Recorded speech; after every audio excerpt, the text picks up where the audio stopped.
What the?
Damn it. Need the power on first.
Jesus Christ!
Now I got you.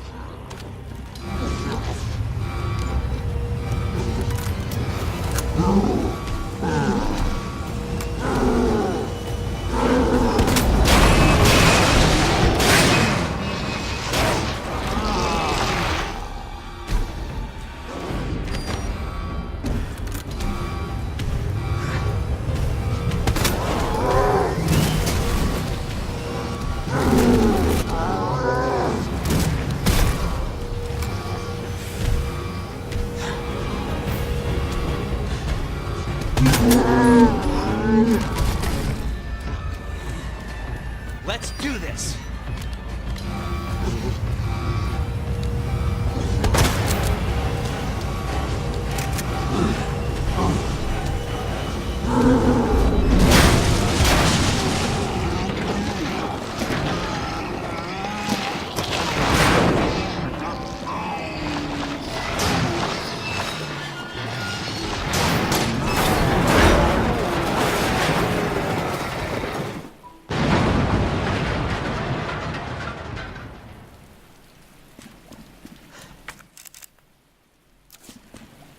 Let's hope that's the last of them.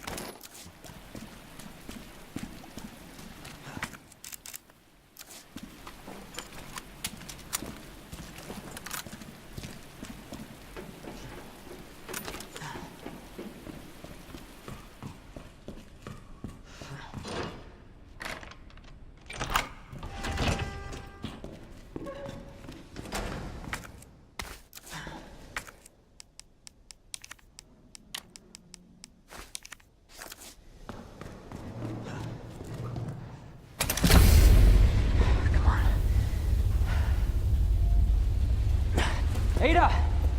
Ada, where are you? Over here! Ada! I was getting worried there for a sec. I can't get it out.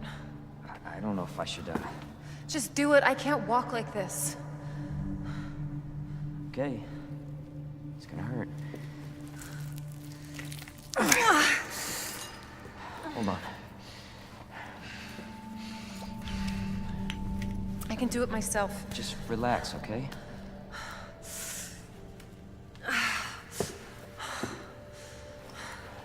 So, what do we do now? Get yourself out of here. While you still can. I'm not just gonna leave you. Not like this. You don't understand. The situation's worse than I thought. You're not getting rid of me that easy. You protected me. Now it's my turn. Didn't realize we were keeping score.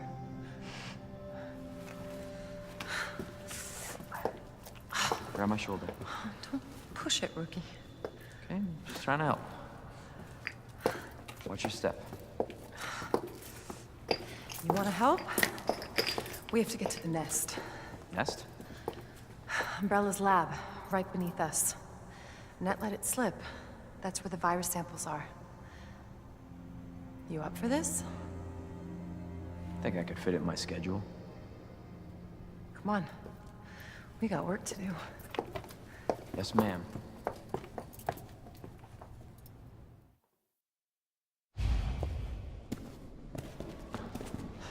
The cable car will take us down to Nest. My wristband's our ticket to ride. Nice. Where'd you get that? Borrowed it. Anyway, we're almost there.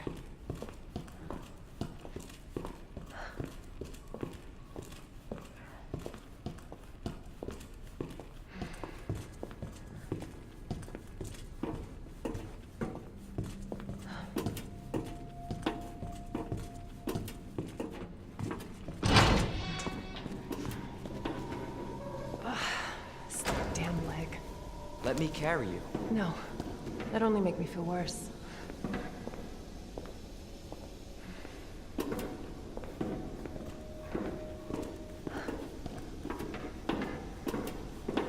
How's the shoulder? Worse than it looks. What a pair. Both got one foot in the grave.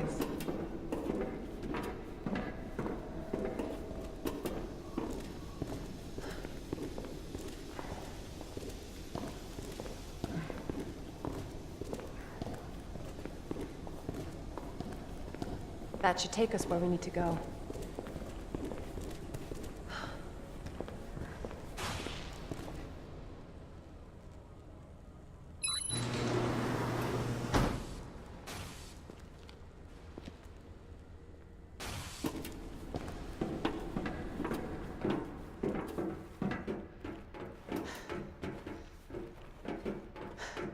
This may be a one-way ride, so be prepared, Leon.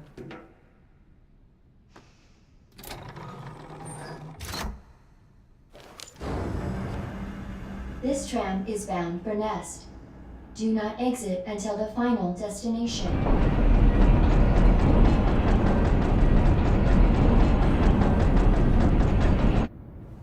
You know what I was thinking? I can't wait for the FBI to raid Umbrella headquarters and take those bastards to justice. I agree, but to be clear, you're not working in official capacity. This is a federal case. Once we get the G-Virus, I'm back on my own. Hey, Leon. Trust me? You trust me? Honestly, if I didn't, you'd probably be dead. Right. I thought I might need your help, and I was right. If you can secure the G-Virus, I can make sure what happened in Raccoon City never happens again. Ada, you said it yourself. It's a federal case. I don't Leon, have the authority. Look at me. I'm a liability now. If I'm gonna finish this case, you're the last hope I've got. I'm not just gonna leave you here. What if you're attacked? What if you need help?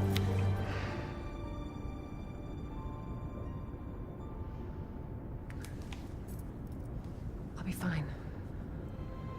Don't worry about me. I gotta see this through. And I want to see you again. I got plenty to live for, trust me. Now, arriving at Nest.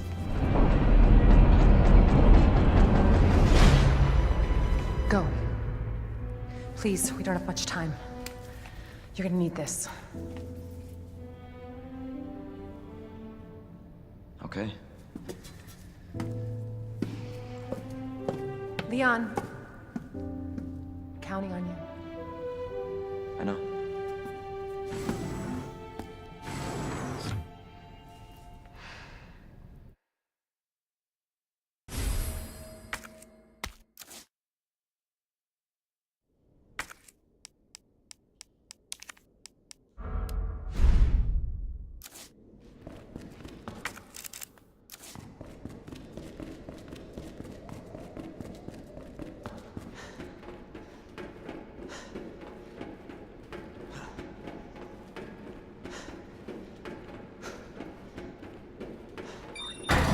For your safety, stand clear until the doors are fully open.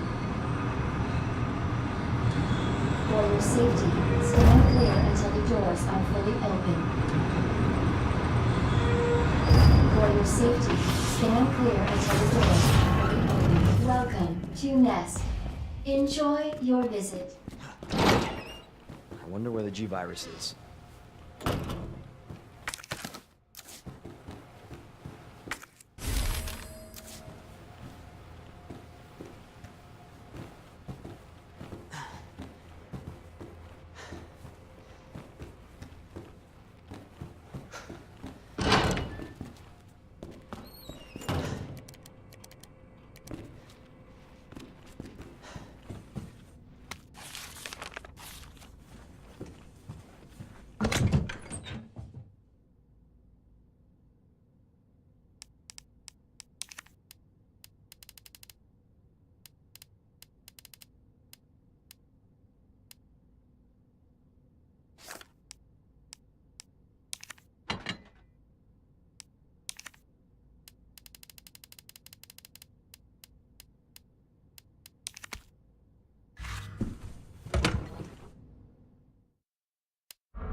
For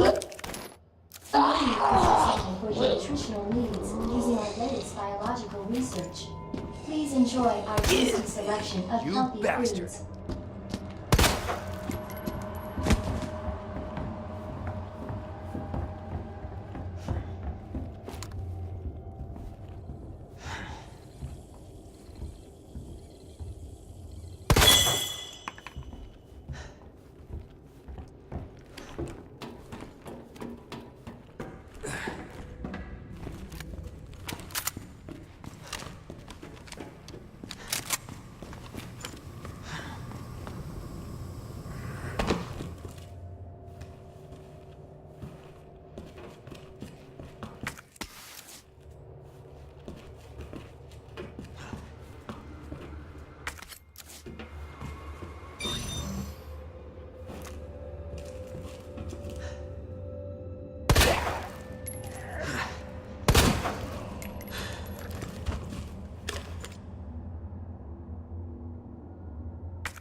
This...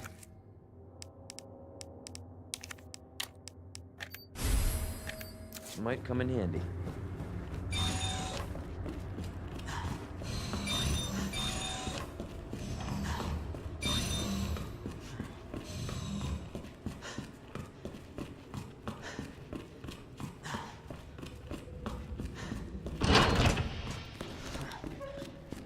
Dr. Lee, your presence is urgently requested by Chief Cartwright in the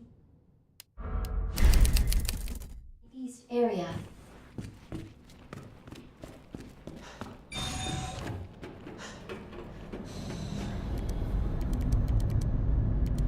Chief, Iris is in the west area. Got it.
Jesus.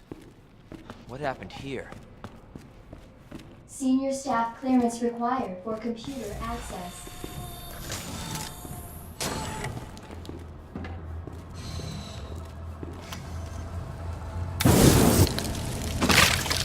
Shit!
Dispensing solution now.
Welcome back. You have 5 new messages.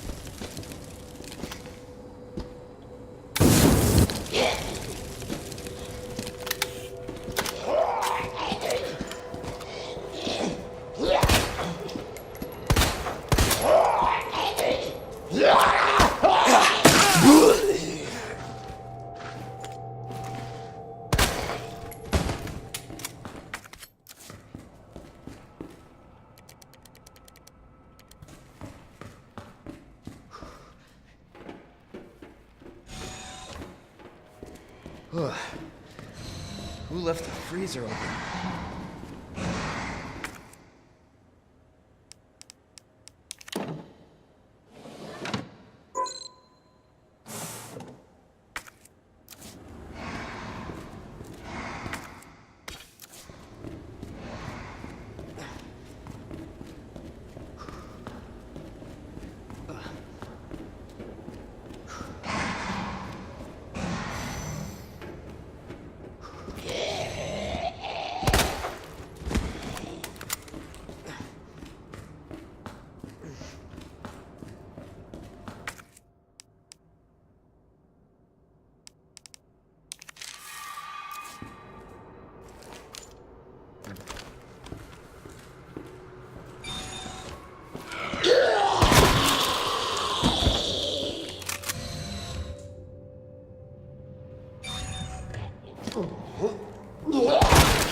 Como assim o processo molecular de codificação continua afetando todos os bons videogames? Não pode ser! Esse continua bosta, gente. Não mudou nada. Ok, isso não importa. O importante é que só existe uma forma de transformar um jogo bom que foi transformado em jogo ruim de volta ao seu estado original. E isso é zerando o jogo ruim, para que ele volte quantificamente a se tornar de volta o seu jogo bom original. Edge of Time. Chegou o time e continua a nadear com gameplay juntos quando problemas surgem, e eles aparecem bem rápido. Um dos pontos mais positivos de Edge of Time é que o jogo não perde tempo em iniciar a sua história. Imediatamente nós encaramos uma cena trágica com a insinuação da morte de Peter Parker nas mãos de Anti-Venom. Dominação completa. No processo de impedi-lo, Miguel e Peter começam a trabalhar juntos. Enquanto Miguel O'Hara tenta impedir a morte de Peter Parker para reverter o futuro maligno criado por Sloan, Peter tenta mecanicamente. Então qual o problema? A lista é longa, na verdade. O grande problema de The Edge of Time é o conhecido no mundo dos games como front-loading. Essencialmente a ideia de colocar todos os melhores aspectos e momentos do jogo na primeira parte, sem se preocupar com o resto, o que faz o jogo causar uma excelente primeira impressão, mas que deixa o jogo vulnerável e superficial se você observá-lo com qualquer grau de atenção.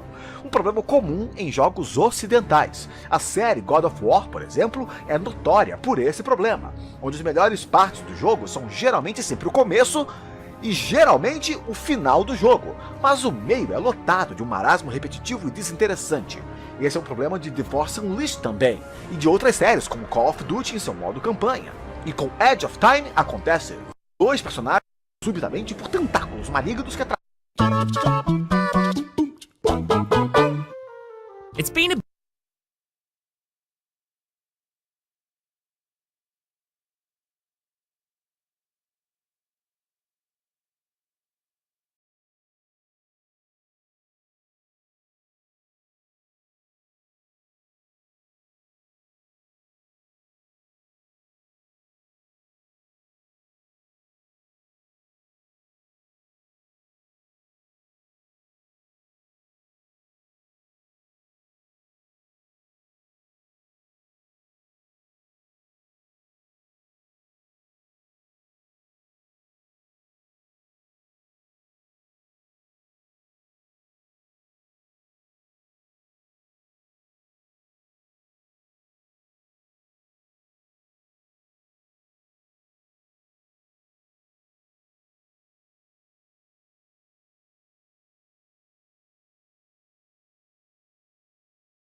bit of a weird year for video games. Unlike the blistering pace of 2017, 2018 featured a hectic start and finish, but a whole load of nothing in the middle, where new games were about as rare as making it through a forest in Red Dead Redemption 2 without barreling straight into it.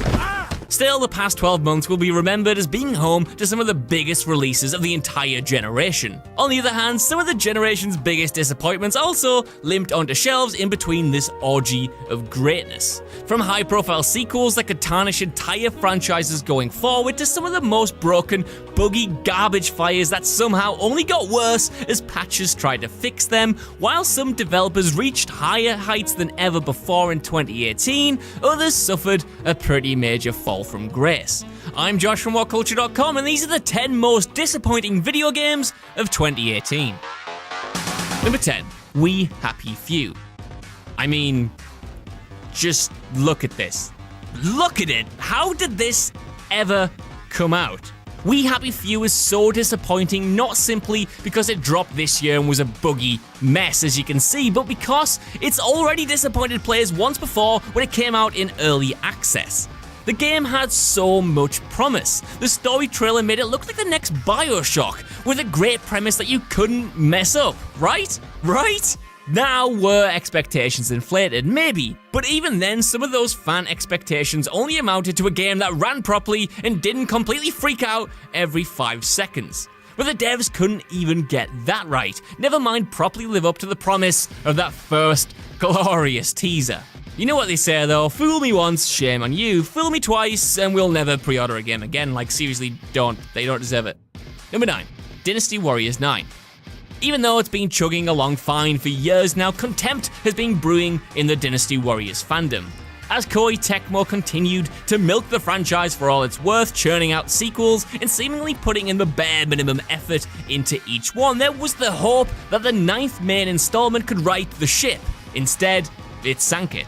While it didn't take a total beating from critics, die-hard fans revolted against it, with the most common complaint being just how lazy it was. The idea was to transform Dynasty Warriors into an open-world game like Assassin's Creed or Just Cause, but unfortunately the devs seemed to only take all the worst ideas and habits from those releases and completely forget about the good ones. Yeah, Jules loved it, but if you wouldn't trust a man with your own mother, then you shouldn't trust him about your games. Just kidding. Love you, Jules. Number 8, Battlefield 5. As I said in my review, Battlefield 5 isn't a bad game. When everything clicks, EA's sequel can be a blistering depiction of all-out war as players scramble to use the limited resources at their disposal to turn the tide of huge multiplayer matches. With that said, the amount of content at launch, combined with the myriad of bugs and issues that shouldn't have made it into the final release, make disappointment an inescapable feeling no matter how much you enjoy the moment-to-moment gameplay. Booting up the sequel to find that a lot of the features talked about before launch weren't available, such as the Battle Royale and Tides of War live service, was genuinely deflating, as was some balancing issues with the medic class and frustrating glitches that made long sessions a total test of patience. And it didn't matter that a lot of this was indeed flagged before the game dropped. Simply knowing you're about to get punched in the dick doesn't make it hurt any less when it happens.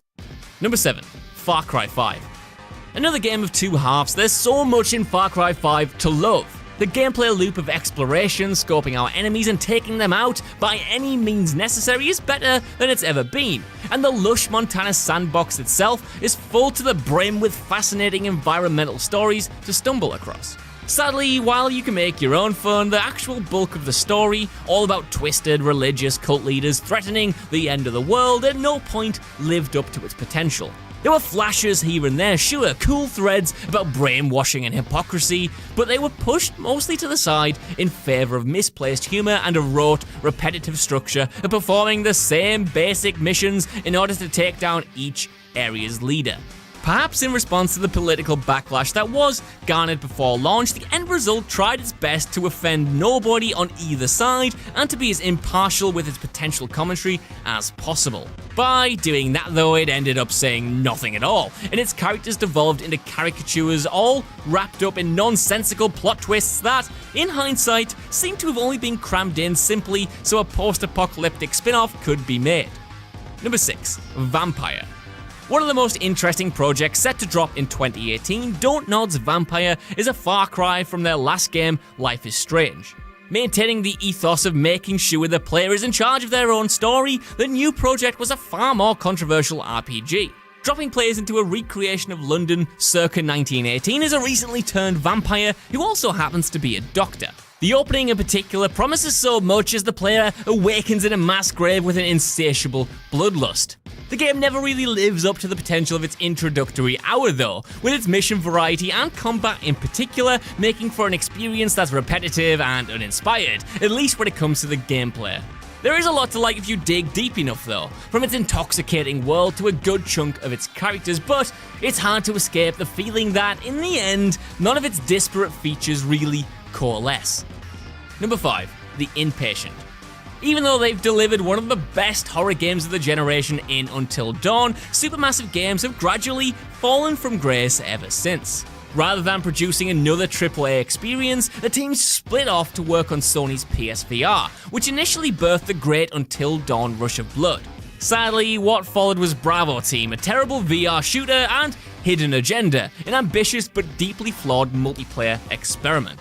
Fortunately, The Inpatient looked to turn the tide. Although it was still playing in the VR toy box, the horror game was returning to the Until Dawn setting, with some pretty crisp looking visuals and the promise of a terrifying story to boot. If there were two things Supermassive didn't stop delivering during their experiments, it was great horror and great story, so The Inpatient couldn't fail, right? Well, what should have been one of PSVR's biggest hitters ended up as nothing more than a damp squid. A short, underwhelming experience, yeah, where have I heard that before, that failed to be even as scary as the on-rail shooter Rush of Blood. The Inpatient was the poster child for the PSVR's difficult few months at the start of the year. Number 4. Sea of Thieves. It's no secret that Rare haven't exactly been at their best for, well, over a decade now. The iconic developer has mostly been relegated to the sidelines, but with Sea of Thieves, their ambitious multiplayer pirate game, it looked like they had recaptured some of the charm and creativity that defined their early work. In a way, they did as well. Sea of Thieves can be a joy to play with a band of fellow marauders, traveling to uncharted islands to steal a load of treasure and then defend it against incoming players who want to take it off your hands. Sadly, it didn't take fans long to realise that's all they'd be doing for pretty much the entire runtime.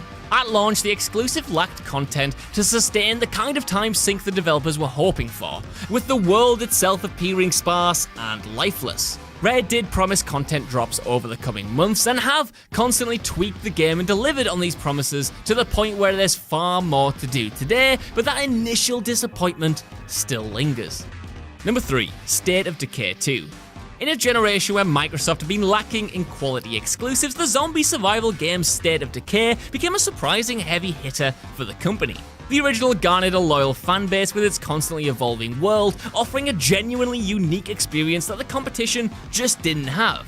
However, while it's far from a bad game, State of Decay 2 wasn't the major next step for the franchise that most were expecting. Instead, it released with a litany of bugs that made the experience far more frustrating than it should have been, lacking the overall polish that most expected from the follow-up.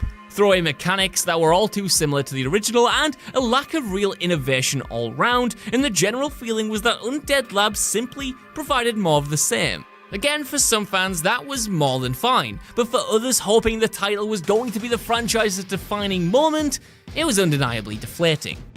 Number 2. The Quiet Man. Okay, alright, so let me explain how The Quiet Man could ever be considered a disappointment. The game clearly looked troubled from its strange as all hell first announcement, followed by Square Enix just dropping the title onto storefronts seemingly out of nowhere. With that said, underneath the weird marketing and odd FMV cutscenes was a genuinely ambitious idea. Attempting to represent what it would be like to be a deaf video game protagonist, The Quiet Man's story plays out almost entirely in silence, with few subtitles letting the players know what's actually going on. Consequently, it's on them to piece it together, just like the hero they're controlling, which could have made for a unique, insightful challenge. Unfortunately, said story would be virtually incoherent even if there was sound, which there is by the way, as the game can be played for a second time with the dialogue turned on. Even worse, the ambitious idea at the heart of the title is obfuscated by terrible gameplay and even worse acting, resulting in one of the worst releases of the year. Number 1. Fallout 76. Let's face it, it could have never been anything else, could it? Bethesda's first foray into the hazardous realm of online multiplayer live services, Fallout 76 has continued to be an utter train wreck since it launched earlier in November. A multiplayer spin-off could have genuinely been a fine idea if pulled off well, but with every passing day it's clear that Bethesda put in the bare minimum amount of effort to push it out the door. From the quests, to the enemies, to the actual world itself, even the moment-to-moment gameplay would have been underwhelming, but it's the sheer amount of bugs and issues that have made the title so notorious. Put simply, the game barely functions, and when it's not throwing broken missions at you, it's leaking every player's personal information onto the web. Yeah, cheers for that, Bethesda. Love that. That was great to wake up to.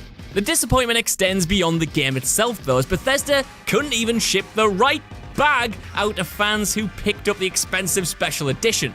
It's been an absolute shambles of a launch, to the point where it's not even funny to laugh at, it's just genuinely sad. I have sleepless nights over this game. Just make it good. So that's our list. I want to know what you guys think down in the comments below. Are you as disappointed with these games as I am, and are there any that I missed off here? Either way, could you give us a like, share, subscribe, and head over to whatculture.com for more lists and news like this every single day. Even if you don't though, I've been Josh, you've been watching What Culture, and I'll see you soon. Bye.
Well, my most, let me start that again. A game that I can't help but go back to for the past 5-ish years now is Dark Souls. And the funny thing is, the first one, it's not that long. I can probably complete it now in maybe like 5 or 6 hours. But then I just keep finding reasons to go back and replay it. There's so many different ways you can play it. You can go through with a strength build, you can go through with a magic build, you can set yourself wee challenges, like at the minute in the remastered version, oh yeah, that's a thing, because yeah, now they made me buy it again because it's remastered. I'm going through like never leveling up, so I'm only on level 1, and I just keep finding reasons to go back to it and challenge myself, and just it never ever gets boring. I love it. You're buying it again on Switch? Absolutely buying it again on Switch. Most replayable game is probably BioShock, because it is one of, and say it with me kids, my favourite game of all time! Yes! I'm saying that. When did you stop liking fun? Eleanor? Well, basically, I love BioShock just because not only it's one of the best narratives in game, I feel like it's like Ken Levine did a fantastic job with his team creating something that felt very immediately real but totally fantastical at the same time. I like the shooting in it. A lot of people say that the first one didn't have that good shooting mechanics, but I thought it was brilliant. But I've played it enough times to know all of the story beats and know where all the secrets are, but still get caught out by the enemies, like the splicers jumping down from the roof. And like there's a bit in the medical pavilion that still gets me, where you like touch a body and then the screen goes all foggy and I'm like, oh, nothing happened. Turn around, there's one right in front of your face, and it always got me. So yeah, I definitely would kindly go back there. That was bad grammar, but it kind of made sense. Well, the term replayable, like, I mean, you know, there's a whole bunch of stories that are awesome. I used to live on the first Metal Gear Solid. I finished the PS1 version of that. Well, there's only one version because 26 didn't happen, about 27 times. But the game that I play every single day, literally, is Rocket League. I just think that it has just one of the best physics models, one of the best game engines. Just a brilliant, beautiful, simplistic idea. Physics-based soccer, football, with cars, nitro-powered, rocket-powered, supersonic, acrobatic, rocket-powered battle cars. It's brilliant, and I just can't get enough of it. I sort of just, yeah, I play like 2 or 3 games nearly every night, and I have no idea what my hour count is, because I lost that years ago. It's been out for like 4 years or something now, anyway, 3. But yeah, it would be that. Anyone who ever wants to have a go, bring it, because you can't. I'll get Osley, inshallah. Yeah, he thinks he's all that. No! Well, I would say my most replayable game, I'm going to cheat and say it's probably 3 games, is the first Spyros on PlayStation 1. So Spyro the Dragon, Ripto's Revenge, or Ripto's Rage, one of them. I can't remember the title. Is it Ripto's Rage or Ripto's Revenge? Ripto's Rage. And Spyro Year of the Dragon, all those 3. I've played through them so many times just because I love the whole like nostalgia trip that they give you, and it's like the clunky graphics and his nerdy little voice and like freeing dragons and the fairies on the Game Boy Advance one as well. That's irrelevant, but still, it's a good game. And the thief eggs and doing all the different mechanics and stuff that comes with the game. I just think it's one of those ones that provides a little bit of everything, because you've got like the mini missions with Sparks, and I just keep going back to it, and I think it definitely is the nostalgia factor that drives it. But it's just a nice little game, and all 3 of them are so good. And Spyro on a skateboard, it's a dragon skateboarding. Like, obviously I'm gonna want to play that a lot of times. I was talking to Rach earlier, and we were both mentioning going back to the skate park and just doing that over and over again with Hunter skating around on the park as much as possible. So yeah, that would be what I've spent most of my time doing. Are you saying Josh? Yeah. So again, you're not actually. Did you not the camera? Sake. I'm gonna say, for a game I always go back to, it's Half-Life 2. Don't even need to think about that. It's Half-Life 2. It's one of the games I play annually. I play it every year. I play that, and I play the episode 1 and episode 2 as well. Sometimes go back to Half-Life 1, maybe play Black Mesa, maybe play Lost Coast, the demo that for some reason I still have. But it's the game I love playing through over and over again. It just never gets boring. I can't play it like, I can finish it and start it again straight away, but I do find myself playing it every 6 months, every year or so, just because it's just so engrossing, and I can just sit and just waste like a whole weekend just playing through Half-Life 2 again. And it's so varied, it's so fun, and it's also just going back and playing through what is an absolute masterpiece. And it also sort of subsides the part of me that wants to scream that we're still waiting for Half-Life 3, but it does the job of keeping it at bay. So yeah, Half-Life 2, 10 out of 10. Hand it over here, Hey, it's Josh Brown on the mic. MC. Oh, for God's sake, Josh. Well, for me, this is Fallout New Vegas. I've had an on-again, off-again relationship with this game for about 8 years. I think it came out in 2010, and I bought it at launch, traded it in for the original Black Ops because you got a nice, sweet deal, and it was really good, and then ended up buying it again. A few years went by, bought it again, bought it twice at uni because one copy was at home, and I haven't actually finished this game since, but I must have put about 100 hours into it. I always jump back into the beginning because obviously my saves don't carry over because I've had about 5 different Xbox 360s and Xbox Ones, so I always start again, see the doctor's head spin around and around. They've patched that, which they shouldn't have done because that was by far the best part of that game. And it's a great game, and it's so liberating to get shot in the head at the start of a game and then have the rest of it be your story, and you can just go off after that town and do whatever you want. It's just really enjoyable to sort of walk around the Mojave wasteland while listening to Big Iron and sort of Ain't That a Kick in the Head. That kind of Vegas feel to it it's got a really Elvis-inspired sort of aesthetic, and there are an actual sort of tribe of people who are inspired by Elvis, and that just sort of appeals to me. That kind of Americana is great, and I just sort of like wandering around, doing the side quest, and not giving a goddamn about the main missions. Because who needs it?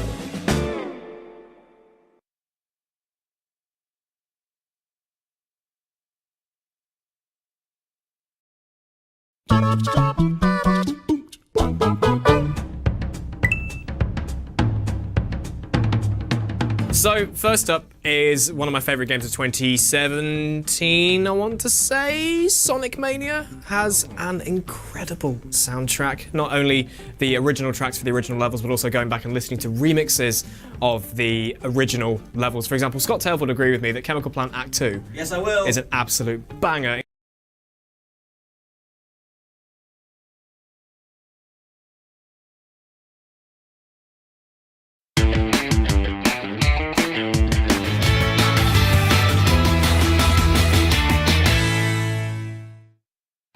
Pessoal, vou responder para vocês o que são termogênicos, que também é uma pergunta muito frequente colocada aqui na internet.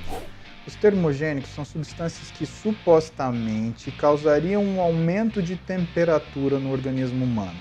Termo, de temperatura, gênicos, de geradores. Então eles geram calor, tá? Por que isso é importante? Porque gerar calor gasta energia. Pensa que, se vocês estão ainda no cursinho, vocês estão fazendo aquela fórmula MC delta T.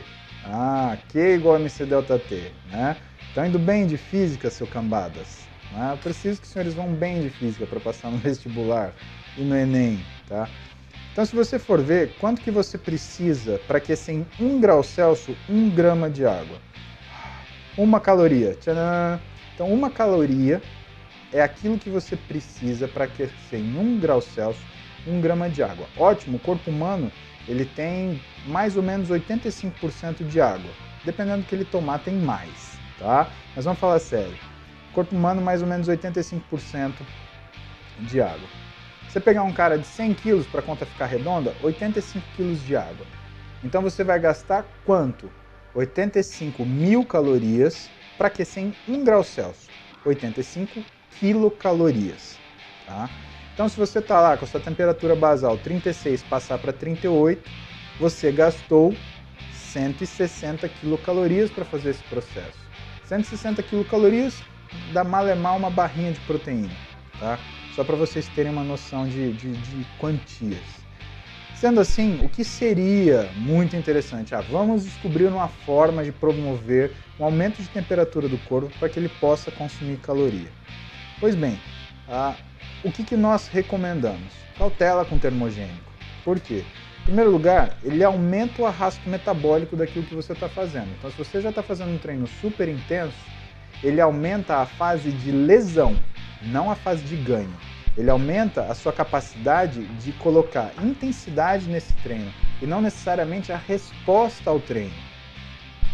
Pensa que você tem um carro que você estava rodando com ele a 4.000 giros e ele passa a rodar para fazer o mesmo trabalho a 8.000. O que você tem? Desgaste. Então essa é a primeira coisa. Segunda coisa, a maioria dos termogênicos, pessoal, eles são baseados em xantinas e estimulantes. O que é importante da gente entender é que, se você não dominar muito bem o uso de uma xantina, de uma cafeína, por exemplo, o que você vai ter? Você vai ter uma aceleração psíquica e que não necessariamente vai se tornar numa melhora da sua capacidade física. Ela pode até melhorar instantaneamente. A gente fala que é a lei do treino do leão e do gatinho. O sujeito ele entra treinando igual um leão. Bateu 15 minutos, passou, o que acontece? Ele começa a se arrastar que nem um gatinho. Essa é uma situação que a gente chama de síndrome crash. Isso acontece muito quem abusa de termogênico. No geral, as pessoas que não fazem nenhum exercício e usam termogênico para emagrecer, elas têm a tendência de piorar aquilo que é a situação de inadequação metabólica que elas têm. Não esqueçam que a obesidade é uma síndrome metabólica. E uma das coisas que causa obesidade é uma coisa que a gente chama de resistência catecolaminérgica. O que é isso? O sujeito deixa de responder adrenalina e noradrenalina. Isso tem relação com o termogênico por quê? Porque o termogênico, o estimulante, baseado em cafeína, que seja, ele tem um fator que é sinergista da adrenalina. Ele é sinérgico, ele modifica esse tipo de relação. E o que começa a acontecer? Você acelera esse processo de catecolaminérgico, de resistência catecolaminérgica que já existe numa pessoa que tem uma síndrome metabólica. E não necessariamente isso vai fazer com que você perca gordura. Muitas vezes, pessoal, o que a gente vê? Pessoas cheias de efeitos colaterais e que perdem a qualidade de vida porque elas acham que aquilo vai resolver o problema que a alimentação errada delas causa. E não resolve. É que nem querer pegar um barco que está afundando, que tem um rombo desse tamanho no casco, e tirar a água dele com um dedal. Pensa o seguinte, se você gasta no máximo, se você pesa 100 quilos e gasta aí mais ou menos 160 quilocalorias para conseguir fazer com que você eleve em 2 graus a temperatura do seu corpo, você mata isso com um lanche de fast food. Um lanche de fast food tem mais ou menos 1.000 calorias. Se você toma uma lata de refrigerante normal que tem açúcar, você arrebenta porque é como se você estivesse comendo meio copo de açúcar. Percebe que a coisa não é bem utilizada por aí? Existem indicações específicas para termogênicos, tá? A gente prefere lidar isso na individualidade da pessoa e nunca para substituir uma dieta ruim. Nunca para substituir ou tentar melhorar um treino que não é bom, que não é adequado para aquela pessoa. Aquele treino que a pessoa viu em algum lugar e está querendo copiar, ou viu alguém fazer e está querendo reproduzir. Vocês precisam ter, de fato, algo que seja feito para vocês. O trabalho de desempenho ele é um trabalho que a gente chama de tailor-made. Nós observamos a pessoa, admitimos que existem carências, resolvemos a carência e quando essa pessoa se apresenta no limite dela, aí nós trabalhamos estratégias específicas para melhorar e tirar ela do nível normal. O termogênico ele ajuda em muitas situações delas, ele atrapalha em inúmeras outras. E não é uma coisa para vocês consumirem se vocês têm qualquer tipo de erro alimentar ou se vocês acham que também ele é dose dependente. Quanto maior a dose, aliás, maior o efeito colateral. Não vão para esse lado, usem a sabedoria.